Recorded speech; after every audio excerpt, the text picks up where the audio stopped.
السلام علیکم، welcome back to my YouTube channel love story novels hub. اس کا ہاتھ اپنے پیٹ کے مقام پر تھا۔ پورا جسم دوائیوں کے اثر کے سبب سن تھا، کوئی تکلیف محسوس نہیں ہو رہی تھی، مگر یہ دوائیاں دل پر لگے زخموں کو سن نہیں کر پا رہی تھیں، جن کی تکلیف سے وہ نرم بیڈ پر ہونے کے باوجود خود کو کسی عذاب میں محسوس کر رہی تھی۔ موم عروسہ بیگم اس کے سامنے صوفے پر سو رہی تھیں۔ جب ان کے کانوں کی سماعت سے رونے کی آوازیں ٹکرائیں، وہ تیزی سے اٹھ کر نجمہ کے بیڈ کی جانب آئیں، اپنی جان سے پیاری بیٹی کو سینے سے لگا لیا۔ میں نے کہا تھا نا اس معاملے میں دل پکا رکھنا، عروسہ بیگم خون کے گھونٹ پیتے ہوئے کہنے لگیں۔ چپ ہو جاؤ میری جان، اس طرح تو طبیعت مزید بگڑ جائے گی تمہاری۔ وہ اس کی کمر کو سہلاتے ہوئے اسے چپ کرانے کی کوشش کر رہی تھیں۔ موم میرا بچہ، اس کے منہ سے بس اتنے ہی لفظ ادا ہو سکے۔ اس کے بعد اس نے پھر سے زور زور سے چیخ کر رونا شروع کر دیا۔ وہ ایسے تڑپ رہی تھی جیسے بن پانی کی مچھلی۔ اس کی حالت بگڑتی دیکھ تیزی سے ڈاکٹر اور نرس کمرے میں داخل ہوئے۔ اسے نشے کی دوائی کا انجیکشن لگایا گیا، جس کے بعد کچھ ہی لمحے گزرے اور وہ پرسکون انداز میں واپس سو گئی۔ وہ 2 دن تک ہسپتال میں رہی۔ اس دوران جازا، صوبیہ، رقیہ بیگم، محترمہ عروسہ اور عینی سب ہسپتال آتے جاتے رہے، یہاں تک کہ جب وہ سو رہی تھی تو جلال ملک بھی اس کی طبیعت معلوم کرنے آئے۔ بس جو نہ آیا وہ تھا محیب جلال ملک۔ جازا تم گھر جا کر آرام کر لو، میں ہوں نج کے ساتھ۔ جازا نجمہ کے بیڈ کے برابر والی چیئر پر بیٹھا نیند کے جھونکے لے رہا تھا، جب صوبیہ نے اس کے کندھے پر ہاتھ رکھ کر مسکراتے ہوئے کہا، تمہیں بھی رکنے کی ضرورت نہیں ہے۔ پیچھے سے آنے والی روبدار آواز نے ان دونوں میاں بیوی کی توجہ اپنی جانب مبذول کی۔ وہ وجیہہ مرد اپنے شاہانہ انداز میں ہی انہی کے پاس چلتا ہوا آیا۔ اوہ، تو آپ کو یاد آ گیا کہ آپ کی ایک بیوی بھی ہے؟ جازا نے اسے دیکھتے ہی کھڑے ہو کر طنز کا تیر چلاتے ہوئے کہا۔ میں نے کہا تم دونوں جا سکتے ہو اب، اس نے جازا کے طنز کو مکمل اگنور کرتے ہوئے حاکمانہ انداز میں کہا۔ اس کی شخصیت کا اپنا ہی رعب و دبدبہ، شاہانہ وقار تھا۔ لوگ اس کی آنکھوں سے آنکھیں ملا کر بات نہیں کر سکتے تھے زیادہ دیر۔ اس کے حاکمانہ انداز میں کہتے ہی صوبیہ کو بہتر یہی لگا کہ خاموشی سے جازا کو لے کر وہاں سے چلی جائے۔ اوکے ہم جا رہے ہیں، نج کا خیال رکھیے گا، آخر کو آپ کی بیوی ہے۔ آخری جملہ اس نے صرف یاد دہانی کے لیے ادا کیا۔ اس کے لہجے کی چبھن وہ محسوس کر رہا تھا۔ چلو جازا، صوبیہ جازا کا ہاتھ تھامتے ہوئے بولی۔ جازا نہ چاہتے ہوئے بھی نجمہ کو محیب کے حوالے کرنے پر مجبور تھا۔ وہ کھا جانے والی نگاہوں سے اپنے بڑے بھائی کو گھورتا ہوا صوبیہ کے ساتھ جانے کے لیے تیار ہوا۔ ان کے کمرے سے نکلتے ہی محیب نجمہ کے بیڈ پر بیٹھ گیا۔ اس حسین دلربا کی پیشانی پر سفید پٹی بندھی تھی، آنکھوں کے نیچے سیاہ حلقے نظر آ رہے تھے۔ اس نے پیشانی کو نرمی سے چوما۔ اس کا چہرہ کمزوری اور کافی خون بہہ جانے کے سبب بالکل سفید پڑ چکا تھا، جسے دیکھ اس کے رنج میں مزید اضافہ ہوا۔ کمرے میں بالکل خاموشی چھائی رہی۔ وہ اس کا ہاتھ اپنے دونوں ہاتھوں سے مضبوطی سے تھامے بیٹھا ہوا تھا۔ اس لڑکی کو اپنی جانب کروٹ لیٹتا دیکھ آہستگی سے اٹھ کر چیئر پر بیٹھ گیا تاکہ اس کے آرام میں خلل نہ آئے، لیکن اس کے باوجود ہاتھ نہ چھوڑا۔ وہ اس کے ہاتھ کو اپنے دونوں ہاتھوں میں قید کیے اپنی روشن پیشانی سے لگائے بیٹھا تھا کہ اس کا سیل رنگ ہوا۔ وہ بات کرنے کے لیے کمرے سے باہر چلا گیا۔ اسی دوران نجمہ کی آنکھ کھلی۔ اسے واش روم جانا تھا۔ اپنے ارد گرد کسی کو نہ پا کر وہ پریشان ہو کر اٹھی۔ کوئی نظر کیوں نہیں آ رہا؟ وہ پریشان ہو کر پورے کمرے میں نظر دوڑانے لگی جو خالی نظر آ رہا تھا۔ اس نے بیل بجائی تو نرس 3-4 منٹ کی تاخیر سے کمرے میں داخل ہوئی۔ مجھے واش روم جانا ہے، میری ڈرپ ہٹا دیں اور واش روم جانے تک مدد کر دیں، نجمہ نے گزارش والے انداز میں نرس سے کہا، جس پر وہ مسکراتے ہوئے تیزی سے ڈرپ ہٹانے لگی۔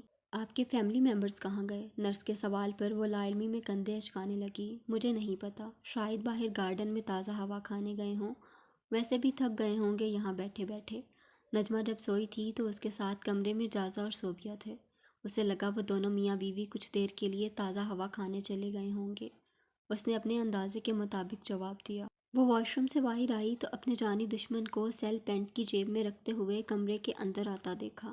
کیوں کیا؟ کیوں محیب؟ کیسے اپنے ہی بچے کو مار دیا؟ میں پوچھتی ہوں کیسے اتنے پتھر دل بنے؟ کیسے اپنی ہی اولاد کو مار کر اتنے پرسکون کھڑے ہو؟ محیب کو دیکھتے ہی اس کا خود پر قابو نہ رہا۔ وہ غم و غصے سے پاگل ہوئے جا رہی تھی۔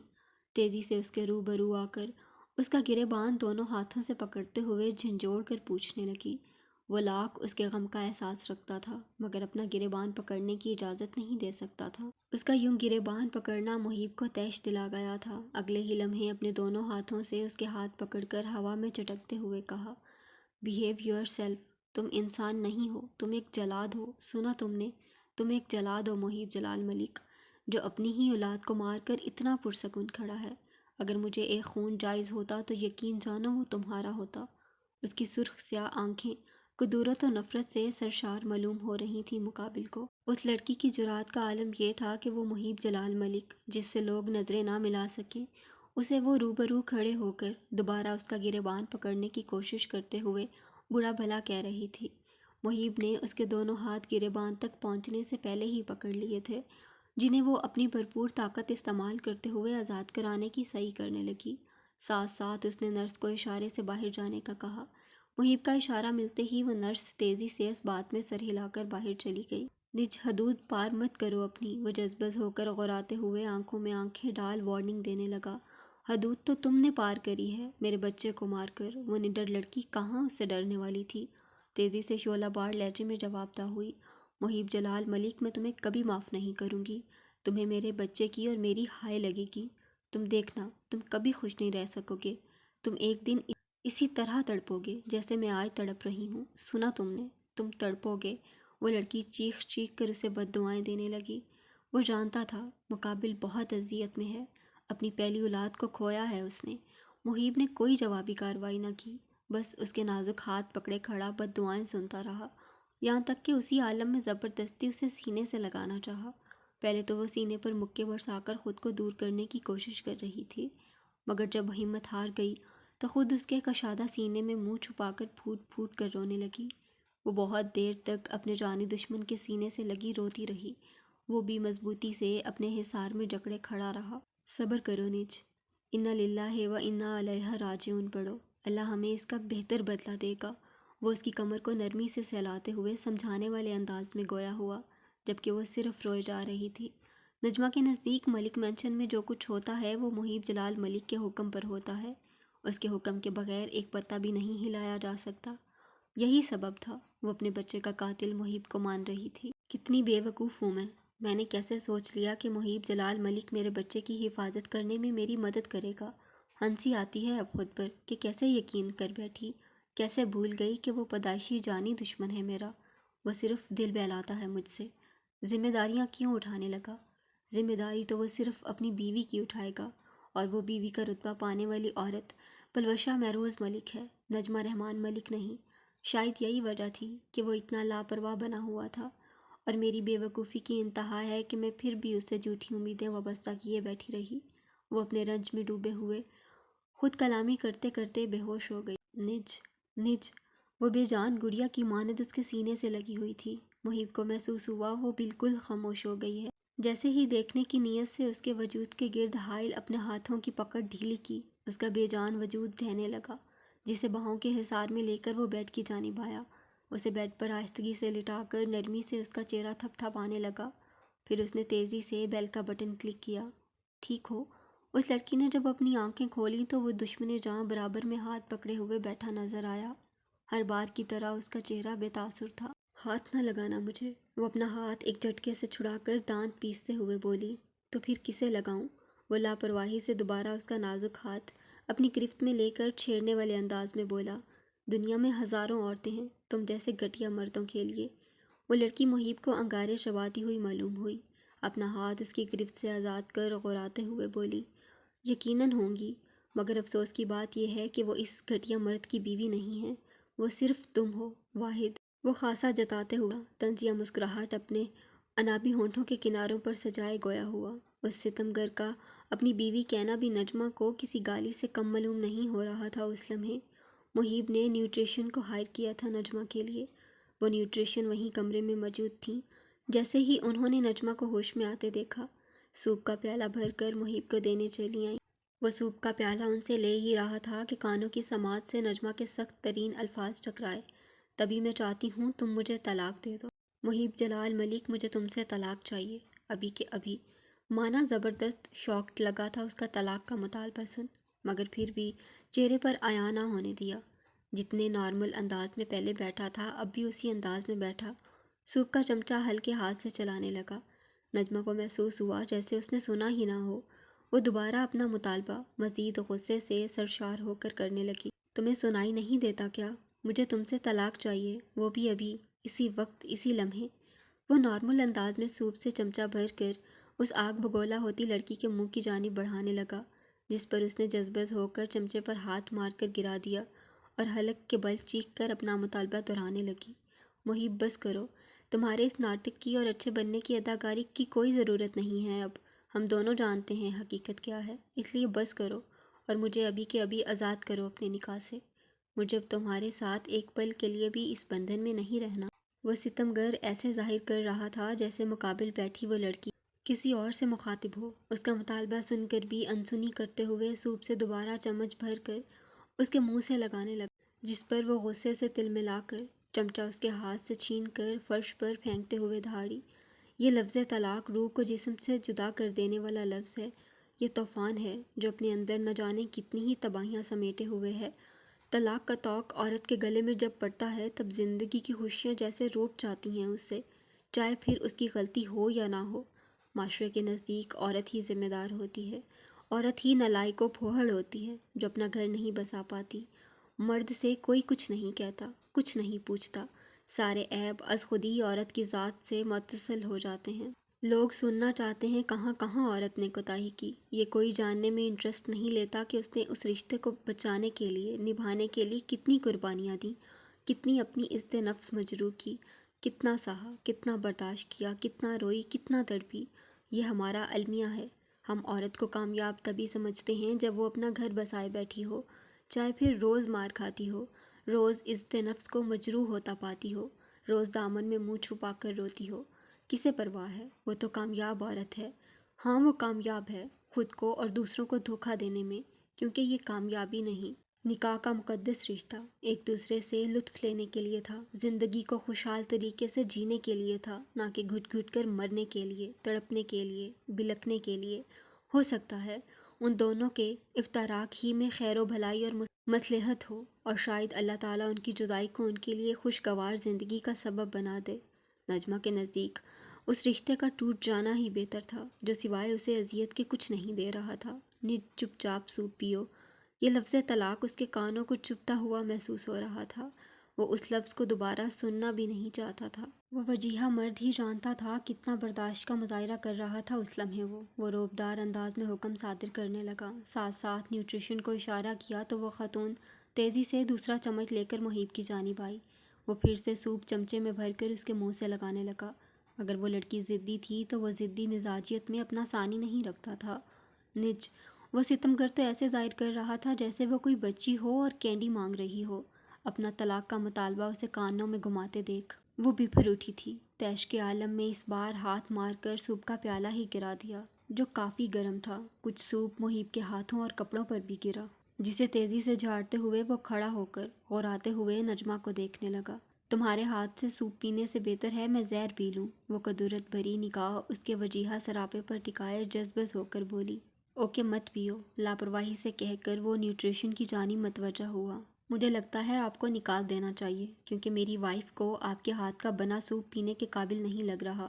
اس کے جملے ادا کرتے ہی وہ خاتون نجمہ کو التجائیہ نظروں سے دیکھنے لگی۔ نجمہ سمجھ گئی تھی وہ اس کی نرم مزاجیت اور دوسروں کے ساتھ کیے جانے والے حسن سلوک کا فائدہ اٹھا رہا ہے۔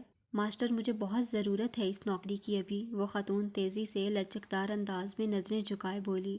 نجمہ محسوس کر رہی تھی وہ خاتون کتنی شرمندہ ہو کر یہ جملہ ادا کر رہی ہے۔ تو آپ کا کام میری وائف کے لیے اچھے کھانے بنانا ہے جسے کھا کر اس کی صحت اچھی ہو اور وہ جلدی سے ٹھیک ہو جائے، مگر وہ تو منہ بھی نہیں لگا رہی، سو میں آپ کو نکال رہا ہوں۔ وہ آدمی نجمہ کو اس لمحے سخت زہر لگ رہا تھا۔ اس نے سنجیدگی سے کہہ کر انہیں جانے کا ہاتھ سے اشارہ کیا، جس پر وہ خاتون نجمہ کو مینتی نظروں سے تکنے لگی۔ انہیں مت نکالو، میں پی لیتی ہوں سوپ۔ نجمہ خود کو مجرم گمان کر رہی تھی اس خاتون کا۔ وہ تیزی سے ہار ماننے والے انداز میں بولی، ہم گڈ۔ اس کے ہونٹوں کے کناروں پر مطمئن سی مسکراہٹ رقصہ ہوئی۔ نو۔ نیوٹریشن نے دوبارہ سوپ کا پیالہ بھر کر محیب کی جانب بڑھایا، جسے نجمہ اس کے ہاتھ سے لینے ہی لگی تھی کہ اس خوبرو نوجوان نے اپنا ہاتھ تیزی سے پیچھے کیا۔ میں پلا رہا ہوں نا۔ یہ کہہ کر وہ چمچہ سوپ سے بھر کر اس کے منہ کے پاس لایا۔ اس بار چہرے پر فتح کے آثار نمایاں تھے، جو مقابل کے تن بدن میں مزید آگ بھڑکانے کا کام کر رہے تھے۔ اس کے ہاتھ کا چھوا تو زہر ہی تھا۔ وہ مجبور ہو کر کھا جانے والی نگاہ سے گھورتی ہوئی سوپ پینے لگی۔ مجھے نفرت ہے تم سے، وہ جذبز ہو کر بولی۔ تو کرتی رہو، کسے پرواہ ہے، وہ لاپرواہی سے کہہ کر سوپ پلانے لگا۔ کیوں کرتے ہو یہ سب؟ آخر چاہیے کیا تمہیں مجھ سے؟ وہ الجھ کر روحانسا لہجے میں پوچھنے لگی۔ وہ نہیں سمجھ پاتی تھی کیوں اداکاری کرتا ہے اچھا بننے کی، ایک ذمہ دار شوہر ہونے کی، اس کا خیال رکھنے کی۔ جلدی سوپ ختم کرو، پھر ڈسچارج لے کر گھر چلتے ہیں، میں گھر ہی نرس وغیرہ کا انتظام کر دوں گا۔ اس نازک صفت لڑکی کے سوالات کو مکمل اگنور کر وہ نارمل انداز میں کہہ کر سوپ کا چمچہ اس کے لبوں سے لگانے لگا۔ گھر؟ ملک مینشن کبھی میرا گھر نہیں تھا، اور اب تو میں مر کر بھی وہاں نہ جاؤں۔ وہ تیزی سے قطعی انداز میں گویا ہوئی، ساتھ ساتھ منہ ہلکا سا دوسری جانب پھیر گئی تاکہ وہ سوپ کا چمچہ خود ہی پیچھے ہٹا لے۔ وہ سوپ صرف اس نیوٹریشن کی جاب کی خاطر پی رہی تھی، ورنہ جب سے وہ ہوش میں آئی تھی کچھ کھایا پیا نہیں تھا۔ ڈاکٹر ڈرپس کے ذریعے اس کے جسم کی غذائی ضروریات پوری کر رہے تھے۔ یہی سبب تھا کہ آج وہ خود ہسپتال چلا آیا تھا نیوٹریشن کو لے کر۔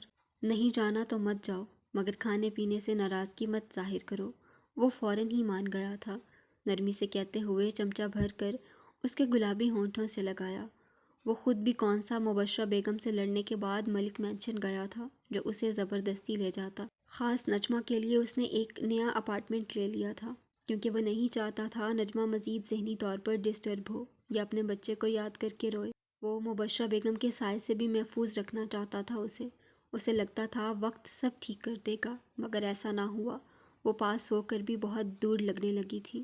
وہ پورا دن گمسم سی کمرے کی کھڑکی کے پاس کھڑی رہتی۔ اب وہ اینی سے بھی باتیں نہیں کیا کرتی تھی۔ محیب سے بھی آہستہ آہستہ اس نے لڑنا چھوڑ دیا۔ وہ پہلے صرف بستر پر زندہ لاش معلوم ہوتی، مگر اب حال یہ تھا کہ محیب کو ہر گزرتے لمحے کے ساتھ وہ زندگی سے دور ہوتی نظر آ رہی تھی۔ وہ چاہ کر بھی اسے زندگی کی طرف نہیں لا پا رہا تھا۔ وہ شدید نفرت کرتا تھا عروسہ سے، مگر صرف اس کی خاطر انہیں بھی ملک مینشن سے لے آیا تاکہ وہ نجمہ کے ساتھ رہیں۔ اس کی آنکھوں میں سوائے رنج و غم کے کوئی اور جذبہ نظر ہی نہیں آتا تھا۔ محیب بھی بات کرنے سے اجتناب کرنے لگا، کیونکہ بات کسی بھی موضوع پر شروع کرو اختتام طلاق کے مطالبے پر ہی ہوتا تھا اس کی جانب سے۔ جس چیز سے محیب جلال ملک دنیا میں سب سے زیادہ ڈرتا تھا، وہ خوف آخرکار اس کے سامنے آ ہی گیا تھا۔ وہ لڑکی طلاق سے کم کسی چیز پر راضی نہیں تھی۔ باہر موسلا دھار بارش ہو رہی تھی۔ وہ اپنے کمرے میں بیٹھا چائے پی رہا تھا۔ اس کی نگاہ کھڑکی کے پاس کھڑی اس حسین دلربا پر ٹکی تھی جو دنیا سے بیزار و بے نیاز نظر آ رہی تھی۔ وہ چائے پیتے ہوئے پرانی یادوں میں کھونے لگا۔ ایک کے بعد ایک یاد اسے خود میں الجھا رہی تھی۔ وہ جیسے یادوں کے دریا میں بہتا چلا جا رہا تھا۔ سب تمہاری بے وقوفی ہے مبشرہ۔ تم مجھ سے بغیر اجازت اپنے اس لالچی بھائی کے گھر نہ جاتی تو آج ہمارے پاس وہ کروڑوں کی زمین ہوتی۔ ہر بار کی طرح جلال ملک اور مبشرہ بیگم میں لڑائی ہو رہی تھی۔ مبشرہ بیگم بہت امیر و کبیر خاندان سے تعلق رکھتی تھیں۔ ان کے والد دہلی کے تھے۔ وہاں اور پاکستان میں بھی ان کی کافی زمینیں تھیں جو ان کے مرنے کے بعد وارثین میں بٹیں۔ مبشرہ بیگم کے حصے میں کروڑوں کی زمینیں آئیں۔ ایک دن اچانک انہیں دہلی سے اپنے بڑے اور اکلوتے بھائی کی کال آئی۔ وہ بہت دکھی اور پریشان معلوم ہو رہے تھے۔ مبشرہ بیگم ان کی پریشان ہونے کی وجہ پوچھنے لگیں تو بجائے وجہ بتانے کے دہلی بلانے لگے۔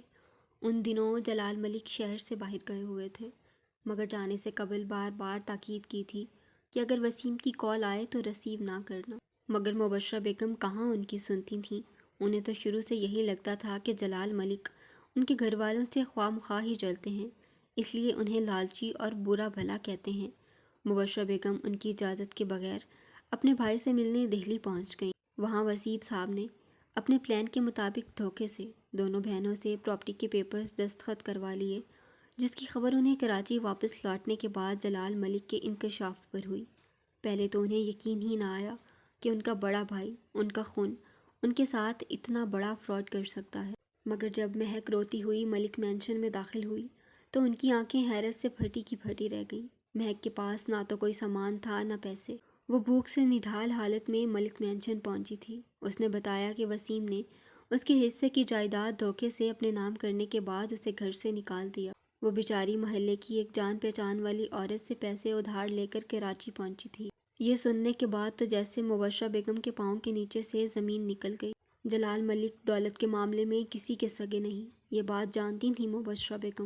ہو گئی غلطی مجھ سے، اب کیا کروں؟ وہ جھنجھلا کر کہتی ہوئی کمرے کی جانب بڑھنے لگی۔ ایسے کیسے غلطی ہو گئی؟ کروڑوں کا معاملہ تھا، 100,000 کی بات نہیں تھی۔ تم جاہل تھیں یا اندھی جو ایک بار پیپرز پڑھنے کی بھی زحمت نہ کی؟ جلال ملک غصے سے بھر کر بولے۔ وہ میری جائیداد تھی، جب مجھے اس کا غم نہیں تو آپ خود کو کیوں ہلکان کیے جا رہے ہیں؟ وہ لاپرواہی سے گویا ہوئی۔ میں نے تو غور ہی نہیں کیا۔ تم تو بڑی لاپرواہی دکھا رہی ہو اس معاملے میں، کہیں ایسا تو نہیں یہ سب تم بہن بھائیوں کی چال ہو؟ تم جان بوجھ کر اپنے حصے کی جائیداد اپنے اس بھائی پر وار آئی ہو اور یہاں آ کر ناٹک کر رہی ہو لا علمی اور دھوکے کا۔ مبشرہ بیگم کی لاپرواہی جلال ملک کے سینے پر سانپ لٹا رہی تھی۔ وہ تیزی سے بھر کر کہنے لگے، کیا ہو گیا ہے آپ کو؟ میں کیوں اپنا حصہ وسیم بھائی کو دینے لگی؟ اور کیا آپ مہک کی حالت نہیں دیکھ رہے؟ وہ جذبز ہو کر بولی۔ مجھے کیا پتہ یہ سب ڈرامہ ہو تم بہن بھائیوں کا، بہت چھوٹی سوچ کے مالک ہو تم۔ مبشرہ بیگم دانت پیستے ہوئے کہہ کر وہاں سے چلی گئیں۔ پھر تو جیسے ہر وقت ہی گھر میں لڑائی ہونے لگی۔ مہک کہاں جاتی؟ اس کا مبشرہ بیگم کے سوا کوئی نہ تھا۔ وہ بھی ملک مینشن میں رہنے لگی۔ مہک بہت سلجھی ہوئی اور خوش مزاج لڑکی تھی، سب سے بہت پیار اور ادب سے بات کرتی، ہمیشہ ایک دل فریب مسکراہٹ اس کے چہرے پر رقصاں رہتی۔ رقیہ بیگم اسے بہت پسند کرنے لگی تھیں، اس لیے انہوں نے اپنے چھوٹے بیٹے سے مہک کے متعلق بات کرنے کا سوچا۔ جاؤ یہ چائے عبدالرحمن کو دے آؤ، مبشرہ بیگم نے چائے کا کپ مہک کو پکڑاتے ہوئے کہا، جس پر اس کے چہرے کے رنگ اڑے تھے۔ محیب چیئر پر بیٹھ رہا تھا جب مہک کو روحانسا لہجے میں کہتے سنا، آپی میں اس گھٹیا انسان کے کمرے میں نہیں جاؤں گی، وہ بدتمیزی کرتا ہے مجھ سے، مجھے غلط طریقے سے چھونے کی کوشش کرتا ہے۔ مہک کے الفاظ اگر کانوں میں نہ پڑے ہوتے تو وہ کبھی نہ جان پاتا کہ اس کا خوش مزاج نظر آنے والا چاچا کتنا گھٹیا قسم کا آدمی ہے۔ شش، چپ، کوئی سن لے گا۔ وسیم بھائی کے دھوکے کے سبب تم سے برادری کا کوئی شخص شادی کرنے کے لیے تیار نہیں، اب ایسے میں عبدالرحمن تم میں انٹرسٹ شو کر رہا ہے تو یہ تو تمہارے لیے اچھی بات ہے، بجائے اس پر رونے دھونے مچانے کے تمہیں چاہیے کہ عقل مندی سے کام لو۔ مبشرہ بیگم نے اسے چپ کراتے ہوئے کہا، آپی وہ ایک نمبر کا عیاش ہے، کیا نہیں جانتی آپ؟ وہ تیزی سے دانت پیستے ہوئے سرگوشی کرنے والے انداز میں بولی۔ میں سب جانتی ہوں، مگر خاندان کی عورت عزت پاتی ہے اور وہ تم بنو گی، وہ خاصا جتاتے ہوئے بولی۔ آپ کو اتنا یقین ہے کہ وہ مجھ سے شادی کر لے گا؟ یہ بھی تو ہو سکتا ہے دل بھر جانے پر اٹھا کر پھینک دے مجھے، ایک استعمال کیے ہوئے ٹیشو پیپر کی طرح۔ وہ احتجاج کرتے ہوئے مبشرہ بیگم کو تصویر کا دوسرا رخ دکھانے لگی۔ ایسا کبھی نہیں ہوگا، میں نے خود اپنے کانوں سے امی کو کہتے سنا ہے، وہ عبدالرحمن سے تمہارے رشتے کی بات کریں گی۔ کیا واقعی؟ وہ بے یقینی سے پوچھنے لگی۔ ہاں، میں کیوں تم سے جھوٹ بولنے لگی؟ اب بس تمہیں تھوڑی عقل مندی کا مظاہرہ کرنا ہے، جتنا ہو سکے عبدالرحمن کو اپنی اداؤں میں الجھاؤ تاکہ وہ بغیر کسی اعتراض کے ہاں کر دے۔ مبشرہ بیگم سمجھانے والے انداز میں گویا ہوئیں۔ وہ اپنی بہن کے لیے بہت فکر مند رہتی تھیں، کیونکہ نہ اس کے سر پر ماں باپ کا سایہ تھا اور نہ ہی ان کے سوا کوئی پوچھنے والا۔ آج برادری میں جہاں بڑی بڑی جائیدادیں جہیز کے نام پر لڑکیاں لے کر آ رہی تھیں، وہیں مہک بالکل خالی ہاتھ تھی۔ ایسے میں کون کرتا اس لڑکی سے شادی؟ انہیں عبدالرحمن کا رشتہ سب سے بہتر معلوم ہوا مہک کے لیے، جبکہ مہک صرف اپنی مجبوریوں کے پیش نظر خاموش ہو گئی تھی۔ محیب تم چلو نا میرے ساتھ۔ میں کبھی بھی خوفزدہ تھی عبدالرحمن کے کمرے میں اکیلے جانے سے، اس لیے محیب سے لچکدار انداز میں کہا، اوکے چلیں۔ وہ تیزی سے مہک کے ساتھ جانے کے لیے تیار ہوا۔ چائے؟ مہک نے اپنا دوپٹہ تمیز سے سر پر اوڑھنے کے بعد عبدالرحمن کے کمرے کا دروازہ نوک کیا۔ محیب کی نگاہیں اپنی خالہ کے چہرے پر ہی ٹکی تھیں۔ اس کے چاچا کے دروازہ کھولتے ہی مہک کے چہرے کا رنگ سفید پڑ گیا تھا۔ وہ دھیمے سے چائے کا کپ اس کی جانب بڑھاتے ہوئے بولی، اندر ٹیبل پر رکھ دو۔ عبدالرحمن کے چہرے پر شرارتی اور خباثت سے بھری مسکان رقصاں تھی۔ اس نے تیزی سے دروازہ پورا کھولتے ہوئے کہا۔ مہک نہ چاہتے ہوئے بھی کمرے میں داخل ہوئی اور اس کے پیچھے پیچھے محیب۔ وہ چائے رکھ کر پھرتی سے مڑ کر باہر جانے لگی کہ اچانک اس کی نازک کلائی پیچھے سے انجانی گرفت میں محسوس ہوئی۔ بھاگ کیوں رہی ہو؟ کھا تھوڑی جاؤں گا تمہیں۔ عبدالرحمن شوخ نگاہیں اس کے حسین و دلکش سراپے پر ٹکائے مسکراتے ہوئے بولا۔ خدا نے اسے بے تحاشا حسن کا مالک بنایا تھا۔ اس کے حسن کو پانے کے لیے عبد الرحمن مچل رہا تھا۔ وہ ہر ممکنہ کوشش کرتا اسے اپنے قریب کرنے کی۔ وہ شادی کو ایک ذمہ داری کا توق گمان کرتا جسے وہ اپنے گلے میں ابھی ڈالنا نہیں چاہتا تھا۔ جیسے ہر لڑکی اس کی باہوں میں گر جاتی، ویسے ہی وہ مہک کو بھی چاہتا تھا، مگر مہک اس کی توقع کے بالکل برعکس تھی۔ وہ لڑکی پاکیزہ کردار کی مالک ہونے کے ساتھ ساتھ صوم و صلات کی پابند بھی تھی۔ اسے عبد الرحمن کے پیسے یا اسٹیٹس میں کوئی دلچسپی نہ تھی۔ اس کے نزدیک عبد الرحمن اس کے بہنوئی کی طرح عیاش مرد تھا جسے وہ کبھی بھی اپنا آئیڈیل تصور نہیں کر سکتی تھی۔ وہ ہر بار عبد الرحمن کو خود سے دور دھکیل دیتی۔ اس کا خود سے دور دھکیلنا عبد الرحمن کی ایگو کو ہرٹ کرتا تھا۔ وہ جتنا دور کرتی وہ اتنا ہی اور تیزی سے قریب آنے کی کوشش کرتا۔ ہاتھ چھوڑ دیں آنی کا، انہیں اچھا نہیں لگتا کہ آپ انہیں ٹچ کرتے ہیں۔ محیب صرف 8 سال کا تھا، مگر وہ سمجھ پا رہا تھا کہ اس کی خالہ کو جنسی طور پر ہراساں کیا جا رہا ہے۔ وہ تیزی سے غراتے ہوئے اپنی ننھی مگر بھرم دار آواز میں گویا ہوا، لو چھوڑ دیا، بس اتنا غصہ کیوں ہو رہے ہو بھائی؟ اس بچے کے جملے سن وہ مضحکہ خیز انداز میں مہک کی کلائی اپنی گرفت سے آزاد کرتے ہوئے بولی۔ چلو آنی۔ محیب نے اس کے ہاتھ چھوڑتے ہی خود اپنے ننھے ہاتھ میں مہک کا ہاتھ مضبوطی سے تھام کر کہا۔ وہ پورے خاندان کا لاڈلا تھا، کس کی مجال تھی جو شہزادے محیب کو کچھ کہہ سکے؟ کچھ بچے ہوتے ہیں جن میں بچپن سے ہی احساس ذمہ داری کوٹ کوٹ کر بھرا ہوتا ہے۔ محیب انہی میں سے تھا۔ اس نے اپنی خالہ کی حفاظت کو اپنی ذمہ داری سمجھ لیا تھا۔ وہ ایسے ہی آج ملک خاندان کا سربراہ بنے نہیں بیٹھا۔ بہت کچھ سہا ہے اس نے، اپنی عمر سے بڑی ذمہ داریاں نبھائی ہیں اس نے، بڑا خون جلایا ہے اس نے، بڑے درد سینے میں دفنائے ہیں اس نے۔ وہ بڑے بھرم سے اپنی خالہ کا ہاتھ تھامے اسے باہر لے جانے لگا۔ اوہ، تو میڈم مہک اپنے ساتھ چھوٹا گارڈ لائی تھیں؟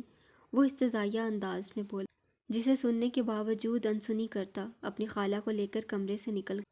وہ کچن میں مسکراتے ہوئے داخل ہوئی۔ رقیہ بیگم کو اس کے ہاتھ کی چائے بہت پسند تھی تو ان کی فرمائش پر کچن میں چائے بنانے چلی آئی تھی۔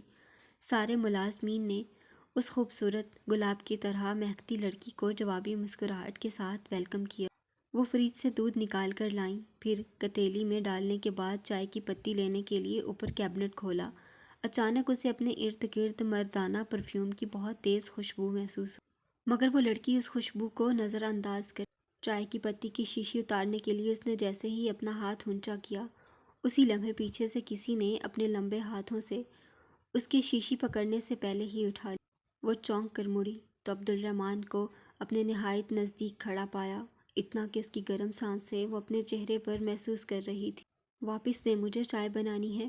میک کے چہرے کے سارے رنگ اس لڑکے کو دیکھ اٹھ گئے تھے۔ اس نے خوف سے نظر پورے کچن میں دوڑائی، وہاں ان دونوں کے علاوہ کوئی موجود نہ تھا۔ وہ گھبرا کر تیزی سے ایک قدم پیچھے ہٹی۔ وہ اپنے ہاتھ میں چائے کی شیشی لیے مسکراتے ہوئے اسے دیکھ رہا تھا۔ یقیناً وہ تنگ کرنے کے ارادے سے ہی آیا تھا۔